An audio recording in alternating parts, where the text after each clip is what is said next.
want to use it. I want to do it. I want to do it. Okay, so let's work on reflections. Let's talk about that. So reflections are also a stamp line that I did with Stampers Anonymous. And basically what they are is they are backward images. So when you look at them, like, the words are backwards, the music's backwards, they're designed backwards. So if you stamp this on a card, it's backwards, okay? Yeah. You wouldn't believe the emails I get. You have no idea.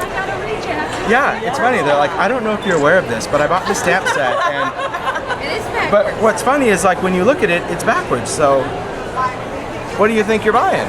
Like, but that's okay. So I just go, oh yes, yes. And here's a link to the video because I have a video on this as well. So I would imagine that we're always called. yeah, it's kind of good. It's like I think I need to do a video. So this is the new seasonal reflections. I did another reflection set at CHA Winter, which was just more. I think it's a dictionary one, a French script, so it's just a bit more generic. Here I wanted to do some seasonal. So I did Christmas, Halloween, and I did a music, which is really cool to do. So here's how these work. I'm going to go in with a grid block. I'm just going to put my stamp onto a block. I'm using grid blocks because they have a gridded line on them. So I'm just looking at the rubber just to make sure that that's lined up on a grid line. And then when I stamp, I'm just going to make sure that I've got a grid line. So what I'm going to do is I'm going to take an embossing folder that has a lot of negative space, blank space. So you'll notice that there's several designs, especially in the smaller texture trades. Let's see if I have some in there, that have a lot of negative space. And I designed them for a reason with this negative space, and that is so you can stamp on these. So what I'm going to do, again, I'm going to choose the side where the design is recessed, carved out, and I'm going to stamp it. But now I'm going to stamp with archival. And the reason is, you saw when we did Distress, Distress is kind of a wet ink, it's pretty splotchy. If you wanted this to be crisp, a crisp letterpress, you would have inked that folder with archival instead. The only difference is, when you go to clean your folder, you have to use stamp cleaner to clean it off. I don't really clean mine off right away, but this would totally come off if I did stamp cleaner and wiped it off. But it's my demo set, so come on, I'm not spending my time cleaning. So I'm going to go in with archival. Now, archival, I'm telling you, is oil-based, and I'm telling you that for a reason, because if you try to use a solvent ink, it'll be permanent on plastic. I don't need to name names, but you get what I'm saying. If you stamp with a solvent ink, it's going to be dry. You're not going to be able to do the technique. If you stamp with Distress, really? Got a lot to say today. If you stamp with Distress, Distress is too wet. So if I were to stamp my text like this, it wouldn't even look like anything. So the fact that it's oil-based is really cool. We now have archival in 24 colors, so you could use any color, not just black. All right? So what I'm going to do is, on that side, I'm going to go in my grid block, just kind of line that up best I can, and I'm going to stamp. Now when I stamp, I just want to give it pressure, but no CPR stamping. So none of this. Like, you know who you are when you do that. Yeah, none of that for this one. You should never do that, but no CPR stamping, especially on this, because we're just trying to hit the raised areas. Oh, I see it all the time when I teach class. I'm like, we're going to stamp, and everyone stands up, and yeah, they kind of really get into it. Oh yeah, everything but jump on it, exactly. Yeah, and the elbows are like, this is so cool. Yeah, I see it all. I see it all. All right, so I'm just going to stamp this. Now, if for some reason you get it down into this area and you're like right here, so you go, oh, I don't want this here, you can go in and just take this out. You can use your finger, you can use a brush, you can use whatever. But if you get a stamped image where you don't want it, you can still take it out of the folder because, again, it's oil-based.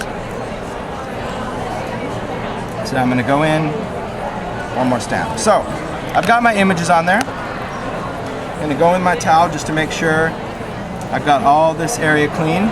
And notice that I'm not really freaking out about time. Why? Because it's oil-based. That's a big difference. So I'm going to go in my paper, put it on the opposite side. I'm going to lay this down.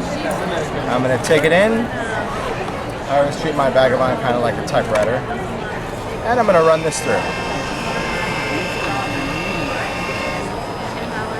So by stamping my images backwards, when I flip it over, it's now going to make all my images forward. Because if you stamped forward and you stamped again, it would be backwards. So you have to start backwards to get forward. Make sense? Yeah. Ish. Yeah. All right. makes a little bit of sense. It's probably the only time you'll see me use stamp cleaner, so that's probably a pretty good thing. Yeah, and see how it just comes right off of your folders. Pretty easy, so. And I'm just using Cleanse It because it's a pretty basic cleaner. I don't want to use any harsh chemicals on here, like blending solution or anything like that, because you certainly don't want it to eat up the plastic. All right. So we've got that. So what do we do with this? Let me go in and show you. Because it just gets better. Right now it's just okay. It's still neat, but it's just okay. All right. So because I stamped in archival, and this is permanent, this is going to give me a great inkable surface. So I'm going to go in with some Distress inks. Just use an ink blending tool. Normally I'd work on a craft sheet, but this is not that stand. So I will be okay with a little bit of grunge. But I'm just going to go in with my blending tool and just start inking over this. And this is going to hit the raised areas. And because we've done that embossing, especially with the texture fade, it automatically takes that color much darker on the outside, which is good.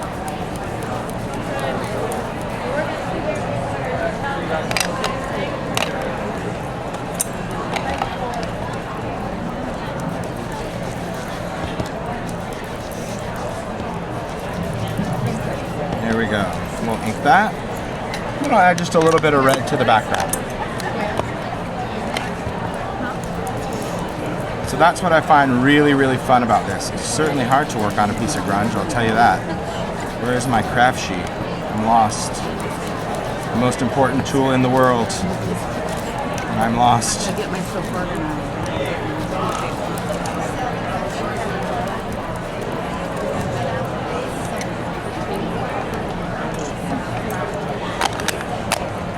It's gonna go back on that tree. So once I'm done, I just kind of finish it off, add that little punch of color. Throw in that color in different areas. And you got a background. It's cool. Yeah, and what I like about this especially is that when you look at the stamped image, I mean, it goes right up to the edge of the embossing. It doesn't leave that halo as if you tried to use a mask. And that was the thing, because it was like, oh, well, I could just mask that off. Well, when you do and you stamp it, you're going to push this back down. So I really love that effect. So, pretty cool. Isn't that fun? It's so fun. All right.